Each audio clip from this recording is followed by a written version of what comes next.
Bismillahirrahmanirrahim. Assalamualaikum warahmatullahi wabarakatuh. Alhamdulillah. Alhamdulillahillazi arsala rasulahu bil huda wa dinil haqq yuzhirahu 'ala ad-din kullihi wa kafa billahi shahida. Asyhadu an la ilaha illallah wahdahu la syarika lah wa nashhadu anna sayyidana Muhammadan 'abduhu wa rasuluh. Allahumma shalli wa sallim wa barik 'ala sayyidina Muhammad wa ala alihi wa ashabihi wa man tabi'ahum bi ihsanin ila yaumiddin. Subhanaka la 'ilma lana illa ma 'allamtana innaka antal 'alimul hakim wa la hawla wa la quwwata illa billahil 'aliyyil 'azim. Qul rabbi shrah li sadri wa yassir li amri wahlul 'uqdatam min lisani yafqahu qawli. Rabbi yassir wa la tu'assir bi atmim khair. Amma ba'd, ayuhan nas ayyuhal mu'minun ittaqullah. أوصيكم ونفسي بتقوى الله فقد فاز المتقون. الفاتحة. أعوذ بالله من الشيطان الرجيم. بسم الله الرحمن الرحيم. الحمد لله رب العالمين الرحمن الرحيم مالك يوم الدين إياك نعبد وإياك نستعين اهدنا الصراط المستقيم صراط الذين أنعمت عليهم غير المغضوب عليهم ولا الضالين. Alhamdulillah, alhamdulillah, syukur kepada Allah Subhanahu wa taala masih lagi diberi umur, kesempatan, nikmat iman, nikmat Islam. Sama-sama Allah beri kehadiran kita pada pagi ini di surau. Insya-Allah mudah-mudahan dengan sebagai umur yang Allah takdirkan, ruang dan peluang yang Allah berikan kepada kita, kita manfaatkan, mengerjakan dan menggandakan amal saleh. Kalau kita sebelum datang Ramadan kita minta untuk balighna Ramadan. Hari ini Allah nak perkenankan doa kita. Ada orang yang Allah tak perkenankan doa dia, menarik nyawa sebelum datang Ramadan. Tapi Allah bagi peluang kita sampai hari ke-6 Ramadan. Dan esok belum tentu milik kita. Hari ini memang dah milik kita. Pagi ini dah menjadi milik kita. Mungkin jam-jam yang terakhir untuk kita manfaatkan untuk kita beribadah kepada Allah. Mudah-mudahan jadi perhatian si Allah Subhanahu wa taala di akhirat kelak. Alhamdulillah, kita menyambung kuliah bulanan subuh kita pada pagi ini. Saya nak bawa kepada tuan-tuan satu tajuk hadis Nabi sallallahu alaihi wasallam tentang tanda-tanda yang Allah berkehendak pada seorang itu menjadi baik ataupun menjadi buruk. Salah satu ciri-ciri Allah campakkan kasih sayang kepada kita ni, salah satunya bila Allah manfaatkan kita pada perkara-perkara yang manfaat, yang bermanfaat. Kita buat benda yang bermanfaat atas dunia, yang menguntungkan kita di akhirat kelak.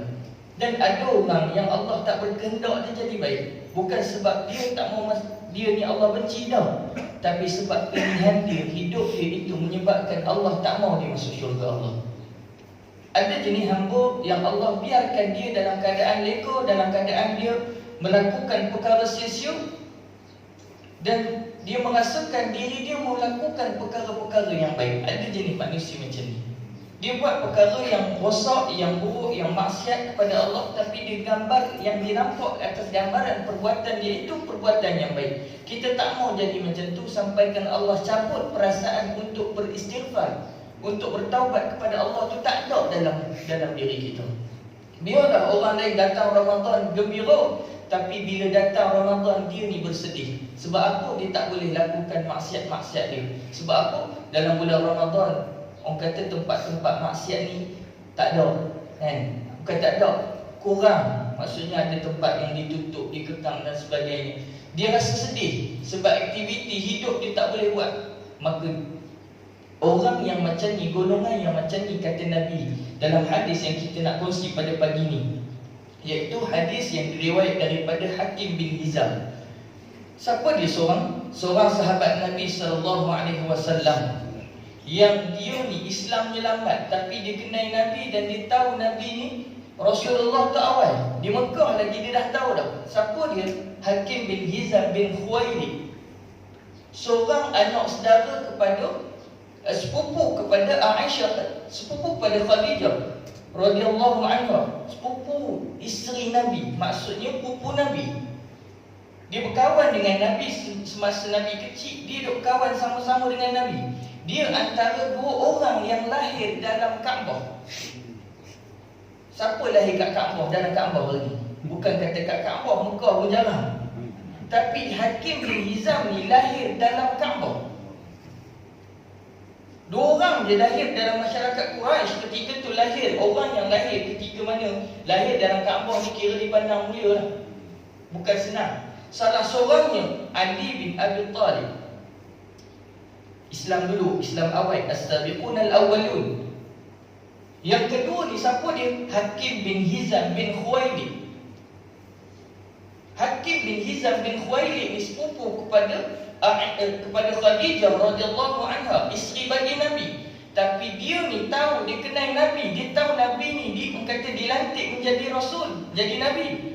Tapi dia tidak beriman kepada Nabi ketika Nabi duduk di Mekah. Sampailah Nabi berhijrah ke Madinah Al-Munawwarah. Nabi menetap di Madinah Al-Munawwarah. Sampai satu kisah yang kita sebut iza jaa nasrullahi wal fath. Apabila datang pertolongan Allah atas pembukaan apa? Kota Mekah. Hari pertama Nabi jejak balik ke Mekah Al-Mukarramah. Buka kota Mekah, tawan balik Mekah atas kepimpinan Nabi. Ketika itulah Hakim bin Hizam Islam. Maksudnya berapa belas tahun tuan-tuan? Berapa belas tahun selepas kenabian Nabi SAW? Ada sebut 13 tahun selepas kenabian Nabi. Barulah Hakim bin Hizam tu masuk Islam. Tapi tuan-tuan, lepas dia masuk Islam, dia hebat lebih daripada kita hari ini. Lebih hebat. Sebab dia antara perawi hadis Nabi SAW yang disebut-sebut bila kita mengaji hadis. Dia antara orang yang selayaknya kita sebut sebab banyak hadis yang diriwayatkan oleh beliau. Dan beliau ni tua 4 tahun daripada Nabi.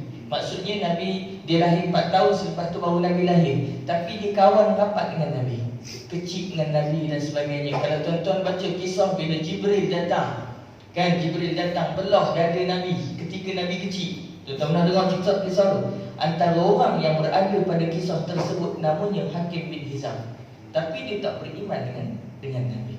Sebab tu hidayah ni tuan-tuan, kutai mana pun orang kata, maksudnya tua mana pun, kalau kita bagi ingat, kadang-kadang dia tak boleh ingat kan, cara lembut. Bila datang tawanan Nabi ke Mekah, baru dia masuk Islam.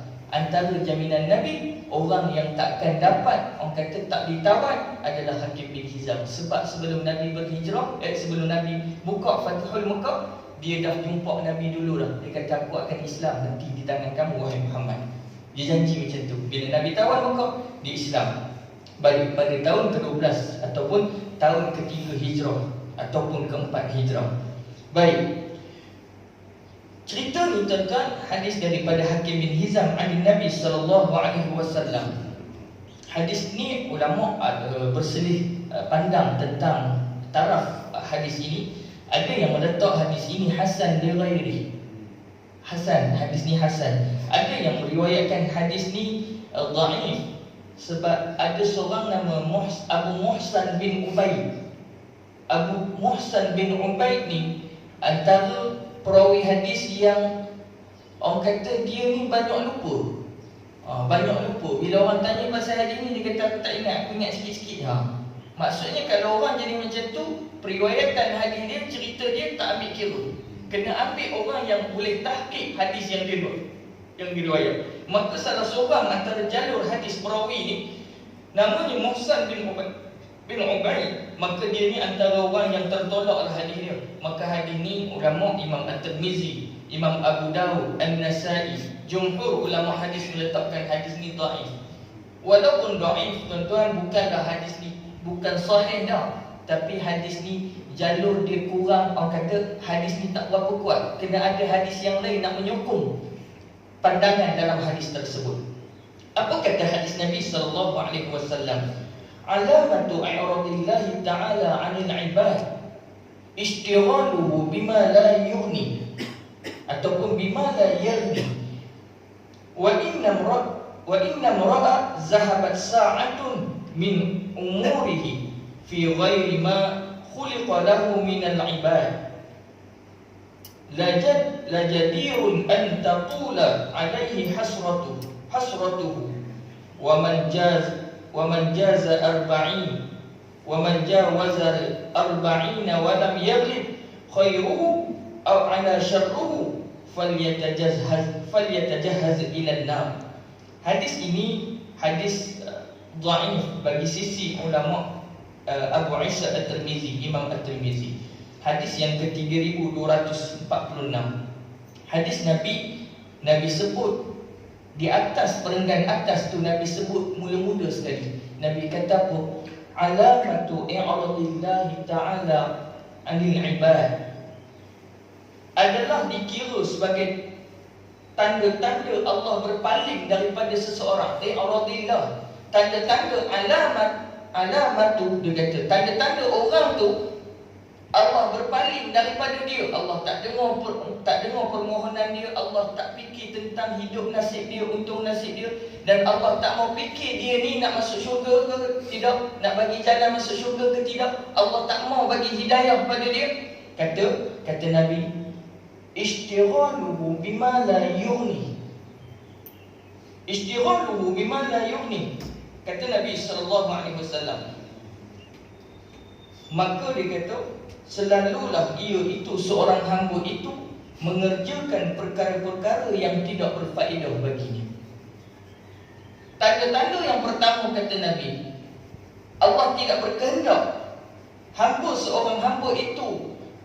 Tanda-tanda Allah tidak memandang seorang hamba itu dengan pandangan kasih sayang. Lebih kurang macam tu maksudnya. Ataupun tanda-tanda Allah berpaling daripada dia, maka Allah biarkan dia dalam keadaan sia-sia. Ada ayat yang Allah sebut dalam surah Al-Kahfi, Qul hal nunabbi'ukum bil ahsarina a'mala.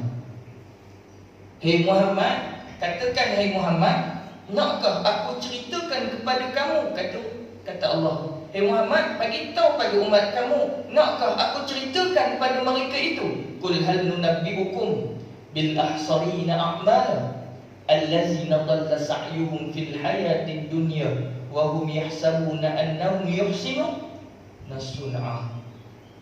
Tuan-tuan pun baca ayat tu. Ayat tu tuan-tuan, apa kata Allah? Nakkah aku khabarkan kepada umat Muhammad ni? Hei Muhammad, bagi tahu pada umat kamu, nakkah aku khabarkan pada kamu semua ni satu sifat manusia, satu golongan manusia yang mereka ni rugi amalan mereka, sia-sia amalannya. Allazina dhalla sa'yuhum fil hayatid dunya wa hum yahsabuna annahum yuhsinuna sun'a.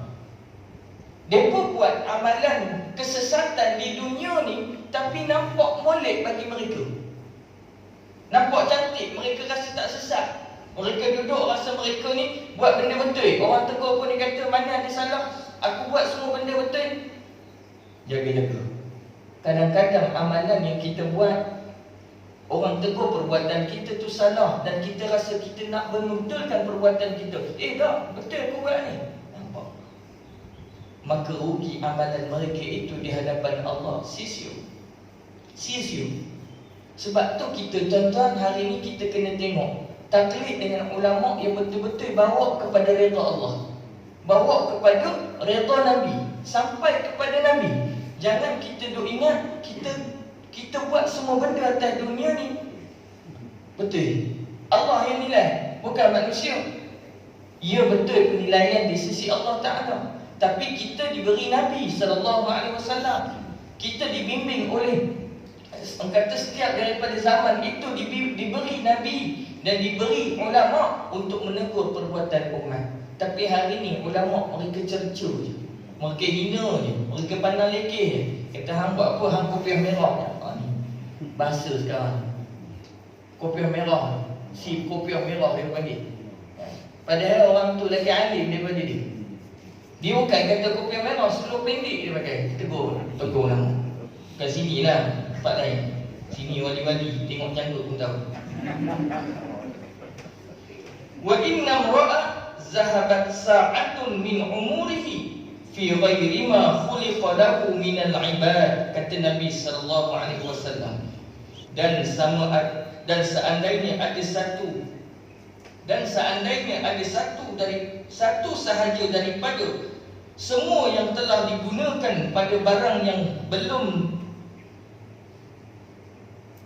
merupakan tujuan hidupnya, iaitu ibadat kepada Allah, maka layaklah dia bahawa akan panjangkan penyesalannya pada hari kiamat kelak, dan kebaikan masih belum dapat melebihi apa yang kejahatan yang dilakukannya. Baik, kata Nabi, wa inna mura'ah zahabat sa'atun min umurihi fi ghairi ma khuliqa lahu minal ibad. Kalaulah dia hidup tu pun dia kata tinggal 1 saat lagi dia nak mati, kata Nabi. Tapi kalau dia ni tak mau sedar dan dia takkan diberi kesedaran, dia akan buat perkara-perkara yang merugikan panjangnya penyesalannya itu di negeri akhirat. Maksudnya tuan-tuan, umur dia panjang. Umur dia panjang, kita tengok panjang umur dia. Dekat 195 dah. Tapi dia tak pernah menyesal dengan perbuatan dia. Dia tak pernah rasa dia buat benda tu dosa. Dia tak rasa diri dia tu tak melakukan kejahatan. Maka Allah sia-siakan yang sesaat itu. Yang sesaat itulah menyebabkan dia selesai di negeri akhirat. Nampak tak? Macam mana Fir'aun, tuan-tuan, sampai akhir hayat dia dalam laut merah. Mati dia, nak mati dah tu, tuan-tuan. Allah tak izin dia mengucap, walaupun dia tahu ketika itu Musa ketika itu orang yang benar, golongan yang benar, tapi dia mati dalam keadaan apa? Allah murka. Tuan-tuan, hari ni kita tengok kita tengok diri kita. Selama yang kita hidup hari ni tuan-tuan, rasa-rasa Allah redha tak redha? Allah bagi tak kebaikan pada kita? Kalau rasa ada kebaikan pada kita, kita buat satu-satu salah, tanda-tandanya bila kita buat satu-satu salah, kita akan rasa menyesal. Sebab apa? Sebab masih ada sekelumit iman dalam hati kita. Kita buat salah, manusia buat salah tu biasa. Itulah lumrah manusia. Kan kita pernah pada awal saya datang dulu, kita kata mengaji satu hadis Nabi SAW yang kata penyesalan tu, manusia ni memang buat salah. Kita ni semua buat salah. Tapi yang terbaik di antara yang buat salah tu, tuan-tuan, adalah orang yang bila dia buat salah dia menyesal, dia bertaubat kepada Allah. Tapi kalaulah kita pernah buat salah dan hari ni masih salah tu kita lakukan, dan kita tak pernah menyesal dengan kesalahan kita, jaga-jaga kita di antara orang yang kata Nabi, alamatu i'radillahi ta'ala 'anil 'ibad. Allah berpaling daripada dia. Allah tak bagi ingat. Dalam hati dia tak ada sekelumit pun dia ingat kepada Allah. Wa'iyazbillah min zalik. Tuan-tuan, hari ni kita tengok, jangan kita sangka kita dah baik. Jangan sangka kita ni orang yang dah baik, dah beriman. Kan kita orang yang dikatakan orang soleh dah. Sebab tanda-tanda Imam Ghazali kata apa? Orang yang merasa dirinya sudah baik dan rasa dirinya cukup baik, maka itulah permulaan kepada kejahatannya. Itulah permulaan kepada kejahatan-kejahatan yang dia buat. Sebab dia rasa diri dia baik. Seorang hamba dia takkan rasa diri dia baik, melainkan kebaikan itu diminta, dipohon daripada Allah. Sebab tu kita kena rasa, tuan-tuan, hari ni kita dah masuk 6 Ramadan. Rasa-rasa diri kita, Allah dah apa dah dosa kita sebelum datang Ramadan. Rasa-rasa.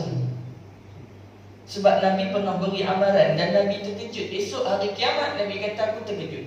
Faya a'jaban man adraka Ramadan hatta akhir Ramadan la yaghfirullahu lahu.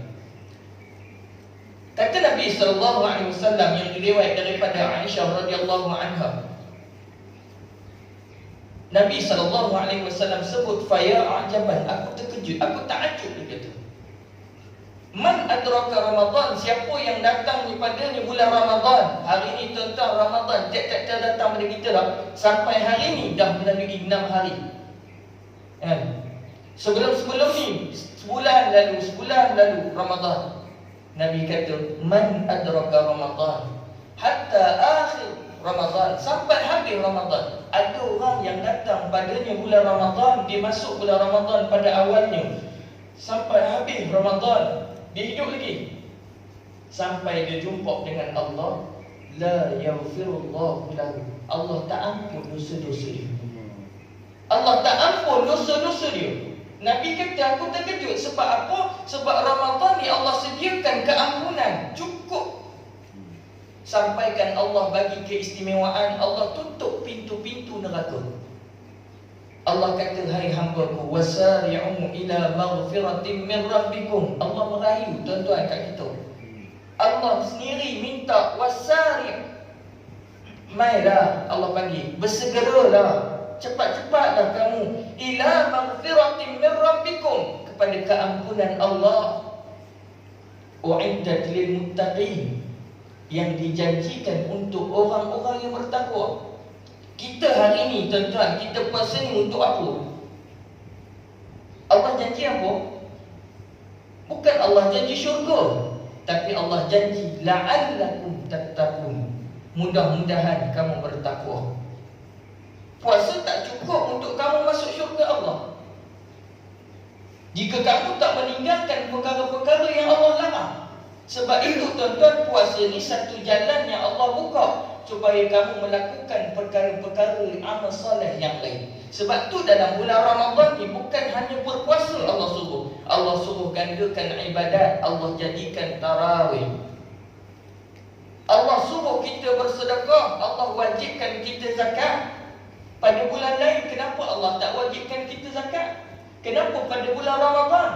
Bulan lain tu bulan sedekah juga, tapi bulan Ramadan Allah suruh gandakan sedekah, maka Allah wajibkan dengan zakat fitrah. Ada lain yang Allah jadikan malam-malam lain, ada juga bulan-bulan lain, ada juga malam dan paginya. Tapi pada bulan Ramadan Allah jadikan Lailatul Qadar, supaya kita mencari-cari, kita mengidam-idamkan malam tersebut. Sebab itulah tuan-tuan, bulan Ramadan ulama menggariskan, inilah bulan segala pengumpulan ibadah dalam. Bukan sekadar puasa. Kalau orang sekadar puasa tu yang ada alasan, dia kata, aku tak tutup aurat pun aku puasa pun. Aku tak sembahyang pun tak apa, tapi aku puasa. Sebab bulan ni bulan Ramadan, kena puasa. Sebab itu orang yang macam tu, sia-sia dah amalan dia, sia-sia. Sebab bulan Ramadan bukan hanya sekadar puasa. Kalau puasa tuan-tuan, agama lain pun adanya puasa. Majusi, Nasrani, Yahudi, semua itu ada puasa dah. Ada puasa. Nak kata kita puasa, ramai orang puasa. Hindu, Buddha, Kristian, semua ada adat berpuasa. Tapi puasa kita membezakan dengan agama lain itu. Kenapa? Bulan puasa ni lah kita banyak beribadat. Rugi sangat tuan-tuan bila kita hidup dalam keadaan kita buka-buka mata bulan Ramadan, kita tak baca Quran. Sedangkan bulan Ramadan diturunkan Quran. Nabi sebut, dia kata, aku terkejut bila ada orang yang masuk bulan Ramadan, habis bulan Ramadan dia masuk bulan raya, dia raya. Esok tahun depan dia masuk lagi bulan Ramadan kalau umur panjang. Tapi tetap bila dia balik kepada Allah, dalam keadaan dia ni dosa-dosa Allah tak ampun. Sedangkan bulan, kamu masuk bulan Ramadan, kata Nabi, kenapa Allah tak ampun dosa-dosa kamu? Sebab dia tak pernah minta ampun pada Allah. Walaupun Allah itu Maha Pengampun, tapi Allah nak suruh kita apa? Wasari'u ila maghfiratin min rabbikum wa jannatin 'arduha as-samawati wal ard u'iddat lil muttaqin. Allah kata, bersegeralah kamu kepada keampunan Allah yang aku sediakan seluas langit dan bumi. La'al u'iddat lil muttaqin. Allah janji, dia kata, aku janji bagi orang-orang yang bertakwa. Tadi kita puasa, kita nak bertakwa. Ni janjian Allah, keampunan syurga ni itu bagi orang-orang yang bertakwa. Baik. Dan kata Nabi SAW lagi, la jadiu an taqula alaihi hasratuhu, maka panjanglah penyesalannya di negeri akhirat. Kerana sesaat yang kita buat tu tanpa ingat pada Allah, kita buat dosa, rasa macam dosa tu benda yang baik. Dan kita tak pernah minta ampun pun. Datanglah berapa kali bulan Ramadan, dosa itu masih berkekalan sebab kita tak pernah menyesal dengan dosa tersebut. Ni, nampak tak? Orang lain puasa, dia tak puasa. Ada ramai tuan-tuan orang jenis macam ni ya. Saya mau puasa Batu Gajah tuan-tuan. Nak ceritalah sikit tentang pengalaman kerja orang tak puasa ni tuan-tuan. Penat letih. Dia baru lepas ke darah 2 roti sana. Kita tadi sahur lah, kerja dia memang tak pernah dapat. Tak pernah dapat. Dia tahu lagi jalan selok-belok hutan tu. Kita kerja memang tak pernah dapat. Hari tu ada sekali tu saya tangkap seorang pakcik tuan-tuan, lebih kurang 60 tahun lah. Tapi bukan tuan-tuan lah, saya tengok muka bukan kaum tuan-tuan kat sini lah. Tapi tangkap tu tuan-tuan, pakcik tu tuan-tuan dah 30 tahun tak puasa. Saya bukan cerita aib orang. Tapi berapa kali tuan-tuan rasa saya tangkap dia? 3 kali. Dalam masa saya duduk di Batu Gajah 6 tahun, 7 tahun, sekarang saya daerah daerah. Tuan-tuan, 6 kali dia ditangkap tak berpuasa, kedai yang sama, alasan yang sama. Saya kata, pakcik tak menyesal kan? Dia kata, lah denda 1000 je. Denda 1000 je. Lagipun tak boleh compound sekarang ni tuan-tuan. Hari ni lah, hari ni boleh buat rondaan je. Boleh buat rondaan. Kalau ketua balai tak bagi, ataupun ketua polis daerah tak bagi buat rush kan, tak boleh buat rush, maka kita tak boleh serbu kedai tersebut. Kedai tu dia adalah perlembagaan dia dengan bila perjanjian dengan PBT dan sebagainya, dia ada hak dia. Hari ni susah tuan-tuan, orang cerdik pandai ni tapi tak duduk dalam bidang agama, tak mengaji agama. Dia mengaji bidang undang-undang tapi tak mengaji agama. Jadi rosak dah institusi agama, rosak tuan-tuan. Bila kita nak buat tegakkan agama, dia main undang-undang hak. Orang kata hak asasi manusia. Ni hak asasi manusia. Bila kita nak pergi nak ajar orang, bukan kita nak hukum sangat pun, kita nak bagi didikan je. Hari ni sekadar boleh buat kuasa kita sampai poster dekat kedai makan. Nak tangkap compound 100,000 tak boleh. Walaupun pengarah jahit keluar, kan, kata compound. Bukan mudah nak compound orang sekarang ni. Dia ada hak asasi manusia ni. Kita cuma nak ajar. Tapi ni tuan-tuan, bila yang boleh compound pun, dia boleh 3 kali kena tangkap.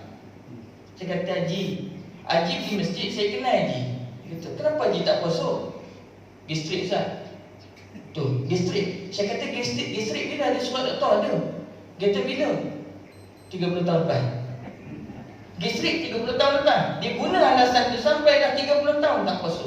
Saya kata, Haji nanti tak? Ni masa bilik siasatan. Saya kata, Haji ganti, pernah ganti tak? Bayar video tak? Pernah qada dengan tahu ke bulan lain tak? Tak pernah Ustaz. Kata, rugi tak? Kata hidup Allah bagi ibadat suruh ibadat. Puasa dulu separuh hari. Kalau tak mampu baru buka. Bukan kata gastrik tu langsung tak mempuasa tak. Try dulu. Kan mana tahu 30 tahun dulu mungkin kita gastrik disebabkan kerana kita nak cari redha Allah. Kita nak jadi hamba yang bertakwa. Kita cuba puasa, Allah akan bagi pertolongan kepada kita. Mungkin Allah bagi kesihatan, boleh puasa sampai habis. Tapi kita tak mau cuba, kita bagi alasan doktor mana surat doktor? Saya periksa 30 tahun dulu. Ni jadi dah tak puasa tuan-tuan. Yang teruknya tuan-tuan tak puasa tu hak tuan-tuan lah. Tapi makan pula tu tuan-tuan kedai Cina. Kami tangkap tu kedai Cina, ni Hailam Cina. Satu kedai tu kalau tuan-tuan pernah pergi Batu Gajah dan pernah duduk Batu Gajah, memang kedai tu kedai kat Kalama Batu Gajah tu. Dan ada direktur kedai tengah-tengah. Saya tak mau cerita, nanti tuan-tuan pergi pula. Tapi tak apalah, kedai tu tengah-tengah. Kedai tu kalau tuan-tuan lalu kot luar, tak nampak, tak ada orang pun. Mungkinlah ada Cina ambil 2-3 orang makan tengah depan tu. Tapi tuan-tuan, kalau tuan-tuan masuk dalam kedai, sebelum sampai ke dapur dia ada satu dinding.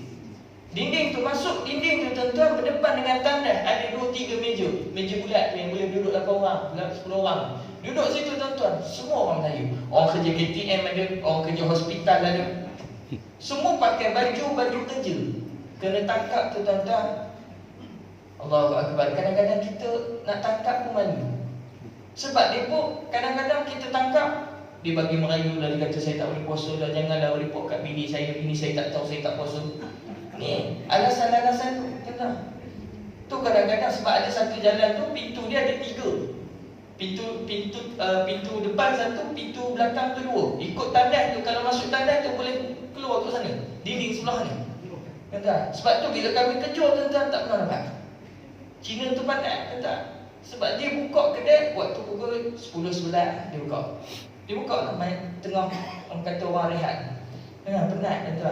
Kadang-kadang bukannya kami nak suruh orang nak tangkap sangat orang tak puasa ni, sebab hak masing-masing. Tapi yang kami tak mau tu sebab adat mereka tu makan. Tak mau tak apa, beli bawa balik makan seorang-seorang kat rumah. Hari ni senang, order food panda masuk rumah, tak payah keluar. Bukan nak ajar dah, tapi kalau tak boleh puasa sangat, duduk rumah. Tak kemalu tuan-tuan. Kat dalam masjid, surau tuan-tuan pakai kopiah, jubah, kurta bagai. Kena tangkap tak puasa tuan-tuan. Tok Bilal tak tu. Kat sini lah. Baik, saja je dengan musik tuan-tuan, takut tuan-tuan ngantuk. Baik. Maka kata Nabi SAW kata ni saya pernah sentuh hadis ni, yang di hujung hadis ni saya pernah sentuh pada bulan-bulan yang lalu. Wa man jawazal arba'in wa lam yaghlib khairuhu ala syarrihi falyatajahhaz ilan nar.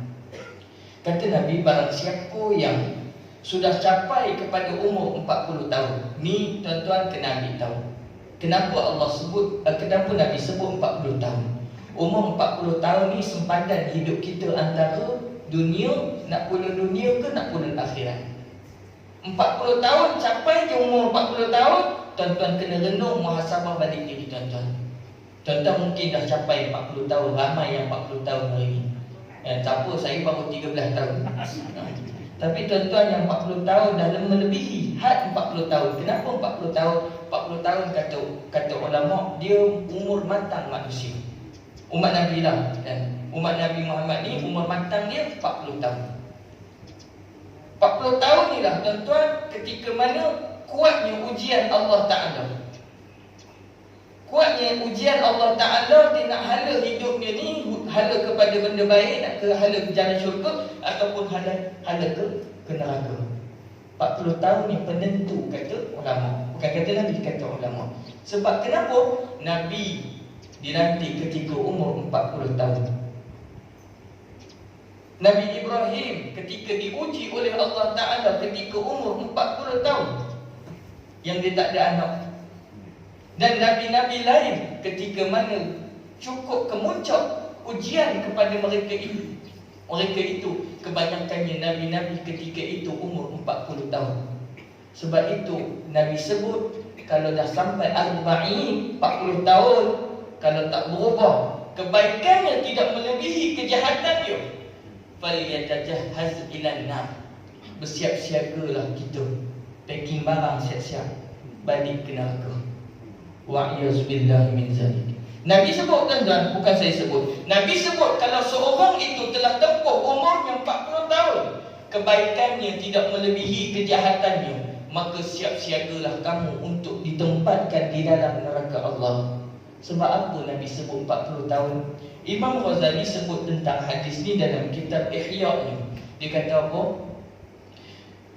Umur 40 tahun kalau nak dibandingkan umur umat Nabi yang Nabi sebut 60-70. Kan umur umat aku, kata Nabi, kebanyakannya 60-70. Jarang orang capai sampai 100 tahun. Walaupun hari ni Indonesia ada claim, ada orang kata seorang rakyat di umur 300 tahun. Kan? Tapi walaupun saintis kata gigi yang dia ada pada dia tu tak menunjukkan dia tu umur 300 tahun.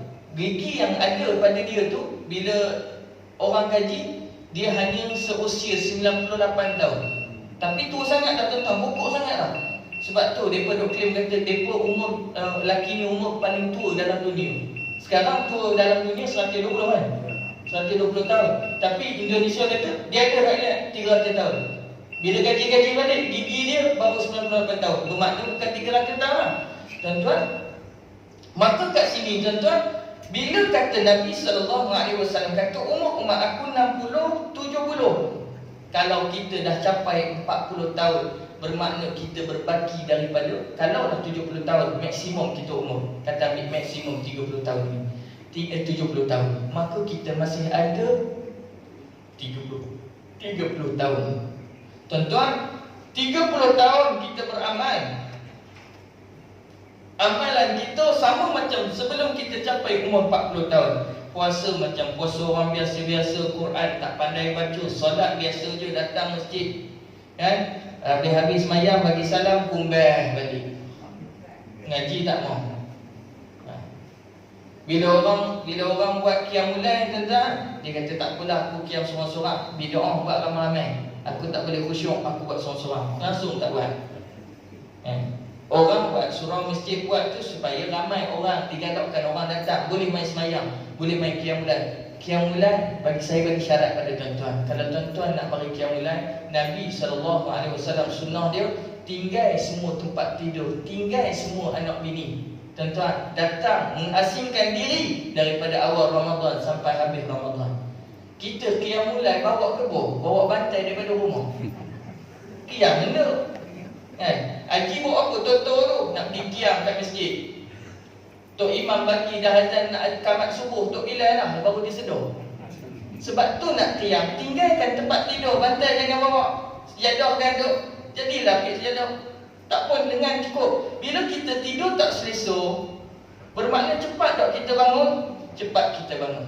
Nabi SAW ada satu riwayat kata Nabi diberi hadiah oleh seorang wanita Ansar. Pelapik dia lapik tempat tidur Nabi.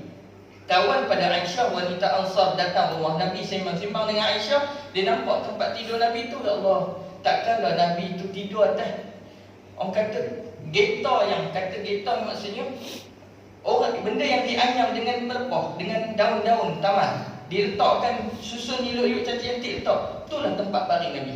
Macam tikung kuang, macam itulah tempat tidur Nabi.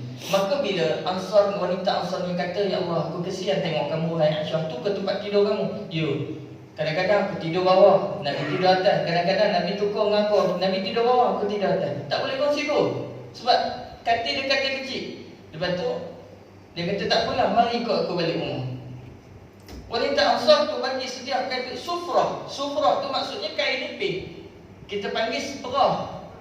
Seprah yang lapik makan tu. Sufrah ni tuan-tuan, zaman Nabi dulu, sufrah ni lah buat sejadah. Sufrah ni lah tempat tidur, tempat lapik. Orang panggil sufrah tu tempat lapik. Sufrah itu, kalau sufrah anjung, sufrah tempat lapik. Tempat lapik itulah dibagi pada Aisyah. Wahai Aisyah, aku hadiah pada kamu.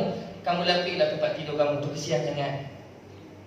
Wanita Ansar dia kata. Balik Nabi daripada pasar Madinah, dia tengok, dia kata, Aisyah, siapa bagi ni? Nabi tanya, siapa bagi tu? Dia kata ada si Fulan bin si Fulan bagi. Dia datang rumah kita, tengok katil macam ni, dia bagi lapik. Lepas tu, wahai Aisyah, aku tak suka pemberian orang, tapi kamu tolong keluarkan alas ini, bagi balik pada tuannya. Aku tak mau. Seperah dia tuan-tuan, bagi balik. Aisyah kata, okay, baiklah ya Rasulullah, aku bagi balik. Bagi balik tuan-tuan, wanita ni pergi jumpa Nabi. Dia kata, ya Rasulullah, bukan aku nak, orang kata, bagi jasa pada kamu, cuma aku kesian pada kamu. Aku kesian pada Aisyah, aku bagi lapik tu. Nabi kata, bukan aku tak mau nikmat dunia.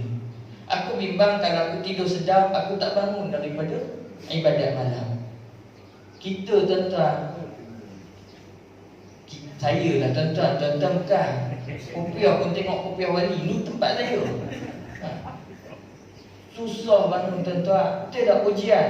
Kena ingat, ujian kepada manusia tu ada kesusahan, ada kesenangan. Ada yang Allah bagi ujian dengan kesusahan. Tu para Nabi banyak hari ni Allah bagi ujian kesusahan. Tapi kena ingat, ujian bagi manusia tu juga bukan sekadar kesusahan, tapi kesenangan itu juga sebagai ujian bagi kita. Kebanyakan hari ni, kita hari ni, baik ustaz ke, tok imam ke, tok Bilal ke, jemaah biasa ke, JKK ke, AJK ke, semua tu tuan-tuan, ujian hari ni dengan kesenangan. Betul tak betul tuan-tuan? Betul. Orang perempuan selalu tuan-tuan, ni kena orang perempuan lah. Orang perempuan lah tuan-tuan, dia tak boleh susah sikit. Bang, jiran sebelah tu bagi tengok tukar katil, nak raya tukar katil, kita sopa tak tukar-tukar. Bang, kalau tak tukar katil pun tak boleh bang, kita tukar bantai. Bantai berapa? 135 Das Abdul. Haji Yunan tidur. Tu bantai hotel tu, tidur je pejam, tidur je pejam. Ni tak ada bantai pun pejam, ada bantai lagi pejam. Tuan-tuan, ni nak sebut kat kita ni tuan-tuan, bila kita enak tidur, kita lemah ibadat.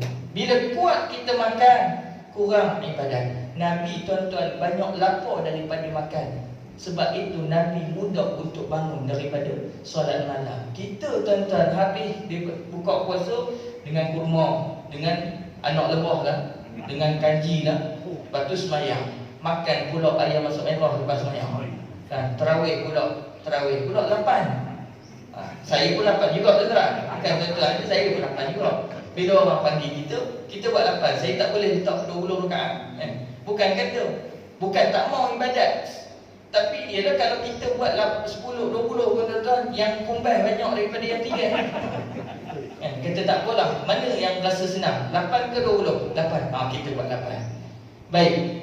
Dah lah habis terawih 8. Lepas tu makan lagi murid. Orang panggil murid lepas terawih, makan lagi benda berat. Sebab tu tuan-tuan, Nabi last dia makan malam tuan-tuan pukul 6 petang dia makan. Kalau bulan Ramadan dia makan buka puasa je, lepas tu tak makan dah. Ustaz, orang nak buat amalan, mereka buat sedekah. Buat sedekah, kita kenalah makan. Tak apalah tuan-tuan makan. Makan.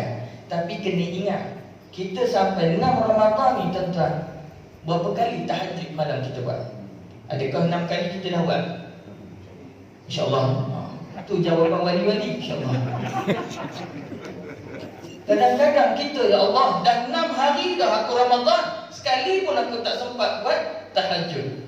Bangun-bangun, basuh-basuh muka, kumur-kumur, gosok gigi, makan. Makan-makan tuan-tuan, sikit lagi 5 minit orang nak bang dah. Mandi-mandi, pergi solat subuh. Bila kita tahajud? Sedangkan Nabi kata apa? Bangun tahajudlah 2 rakaat je Nabi minta. Allah sebut 2 rakaat je, paling kurang. Tuan-tuan buat, saya kaji, tuan-tuan buat. Tapi kena ingat tuan-tuan, bila capai umur 40 tahun, waktu ni kita kena sukat ibadat kita. Ibadat aku ni dengan amalan kejahatan yang aku buat sebelum capai umur 40 tahun, macam mana? Kena ingat balik, kita kena tengok balik. Sebab apa kata Nabi SAW? Bila kata kebaikan kita tak mampu menyaingi kejahatan yang kita buat, maksudnya kebaikan yang kita buat tak mampu nak padam kejahatan, kesalahan, dosa kita sebelum datangnya umur 40 tahun. Datang umur 60 baru berubah. 60 dah pencen, baru kita main masjid, baru time kita nak mengaji, nak main kuliah. Quran kita segan bila ustaz-ustaz datang mengajar tajwid, kita segan mengajar Quran, kita segan nak mari. Takut ustaz tegur suruh baca, kita tak boleh baca. Sekali tu je lah mari, lepas tu tak mari lah. Kebanyakan orang macam tu. Waktu 40 tahun, jangan ada perasaan malu untuk menuntut ilmu. Jangan rasa malu.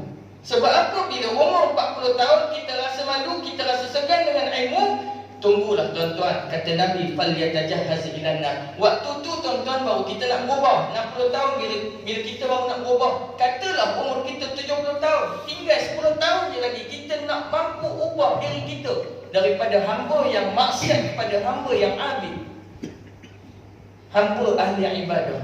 Tapi tuan-tuan, kalaulah 60 tahun ustaz tegur sikit, rajuk tak mari dah. Bila ustaz kata macam ni, ustaz ni suka ngata orang, suka tadi orang. Tapi tuan-tuan tak bangun lagi. Kena berhenti pun. Ni banyak tuan-tuan, saya ada pengalaman. Sebab tu kalau ada masjid tanya ustaz boleh ngajar tajwid tak? Saya kata kaedah yang saya buat macam guru saya buat. Buat kaedah buka Quran, bukan saya buka Quran je, tuan-tuan juga, jemaah juga kena buka Quran. Saya kata kat satu masjid tu. Dia kata ustaz jangan buat macam tu ustaz, nanti daripada 15 orang tinggal 3 orang ni. Saya kata macam tu baru kita tahu apa kelemahan jemaah kita, baru kita boleh betulkan. Tapi kadang-kadang saya pernah cuba pada satu tempat, buat macam tu tuan-tuan. Daripada ramai masa maghrib ni tuan-tuan, dia dengar tajwid ke? Dia tak mari.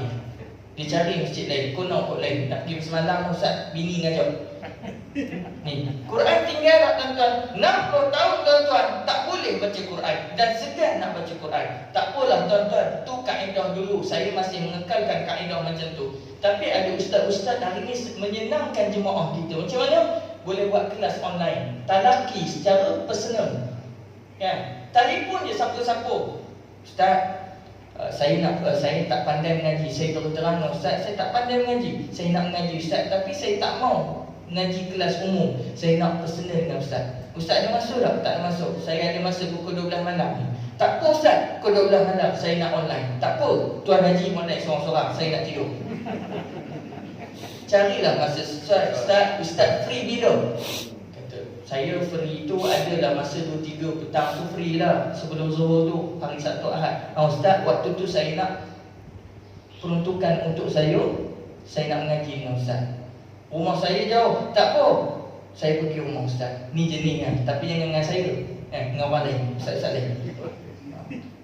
Lepas tu kata Ustaz tu katalah, Ustaz tu kata tak boleh, tak ada sempat. Ustaz ada bila sempat, dia kata online boleh, online boleh, buat online. Itu kita punya effort kita nak mengaji Quran. Tak pandai tak apa, sampai mati 10 tahun mengaji tuan-tuan, belajar Al-Quran, tak pandai tuan-tuan. Kalau kita mati pun ada jawapan di hadapan Allah. Usaha kita, tunjuk minat kita nak mengaji Quran. Tapi kalaulah tak ada, dia kata tak apalah, kan aku segan balik rumah, tak mengaji. Mati tuan-tuan, tunggu orang lain tolong mengaji. Okeylah, ni jawapan okeylah, aku mati ada orang mengaji. Ada orang tu mati anak dia tak pandai mengaji. Ni masalah. Sebab tu tuan-tuan, hari ni tuan-tuan kita renung balik. Kalau dah capai dah melebihi 40, mungkin dah 60, ada yang sampai 70 tahun tak pandai baca Quran. Tolong kita jinakkan hati kita pada bulan Al-Quran tuan-tuan. Tengok Quran, tengok huruf-huruf Quran pun kita mampu dapat pahala. Allah sediakan ganjaran. Tengok Quran dapat pahala, tengok huruf Quran dapat pahala, dengar orang baca Quran dapat pahala. Sebab itu kata Nabi, dia kata apa? Sesungguhnya Quran itu akan memberi syafaat akan menjadi sahabat kepada orang yang membaca.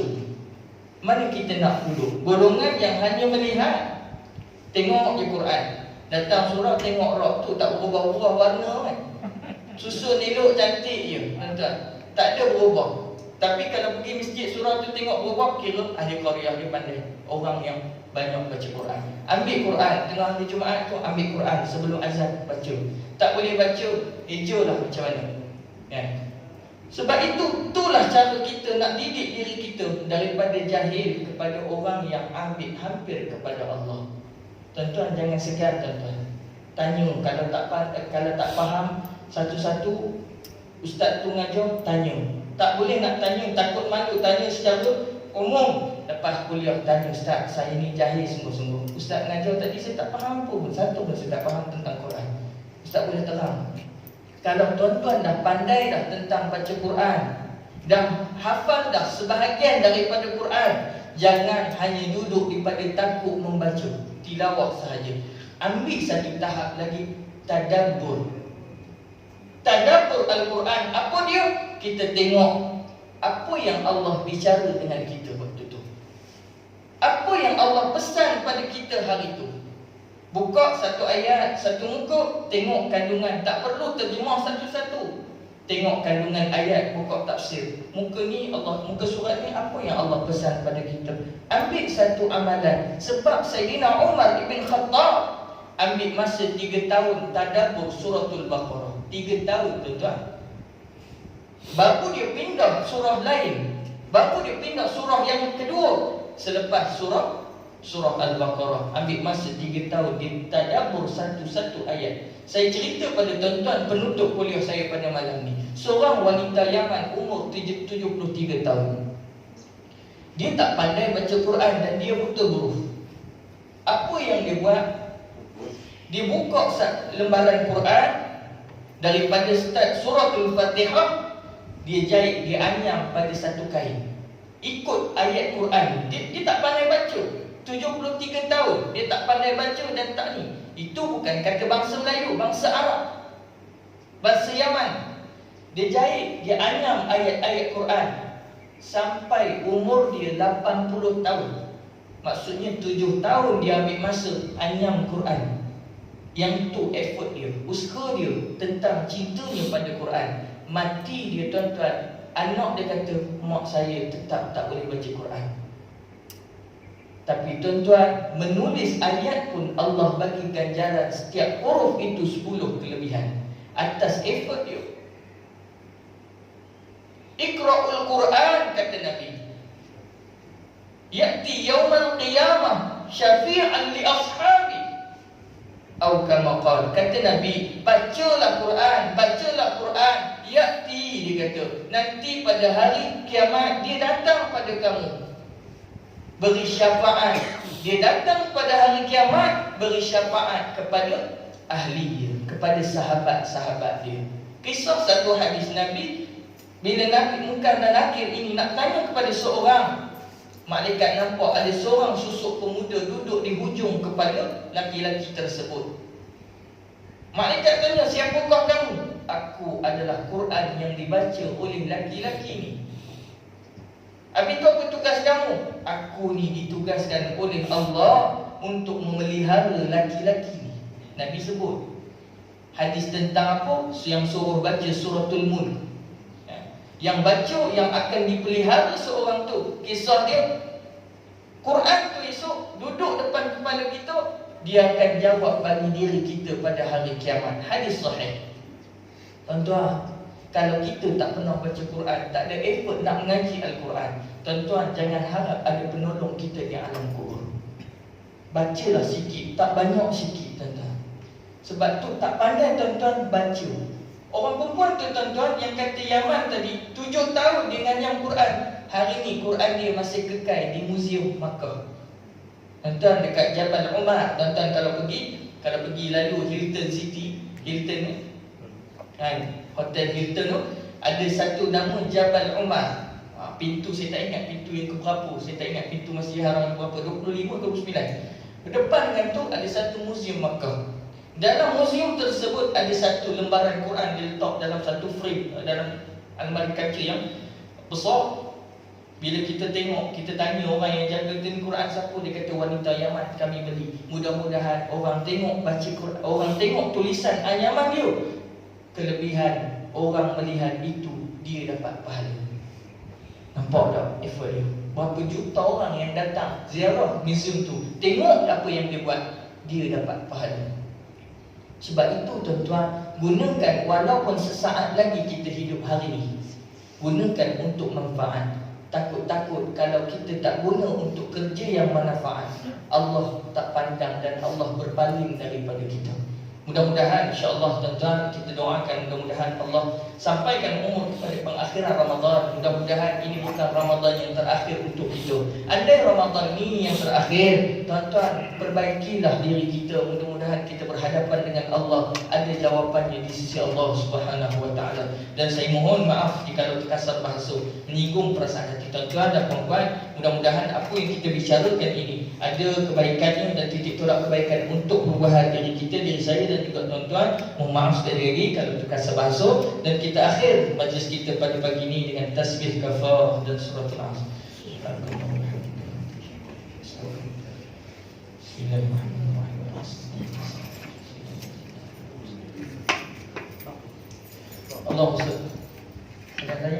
Allahumma salli ala sayyidina Muhammad fil awwalin wal akhirin wa sallallahu radallahu tabaraka wa ta'ala bil sahabati rasulillah ajma'in. Allahumma faqihna fid din wa 'allimna ta'wil wa hdina siratal mustaqim siratal ladzina an'amta 'alaihim minan nabiyyin was-siddiqin wasyuhada'i was-salihin wa hasuna ulaika rafiqa ya akramal akramin wa ya arhamar rahimin. Allahumma ja'al jam'ana hadza jam'an marhuma wa tafarraqana min ba'di tafarruqan ma'suma. Allahumma khtim lana bi husnil khatimah wa la takhtim 'alaina ya rahman bisu'il khatimah. Wa sallallahu ala khalqihi Muhammad wa ala alihi wa sahbihi wa baraka wa sallam. Walhamdulillahi rabbil alamin. Taqabbalallahu minna wa minkum. Wassalamu alaikum warahmatullahi wabarakatuh.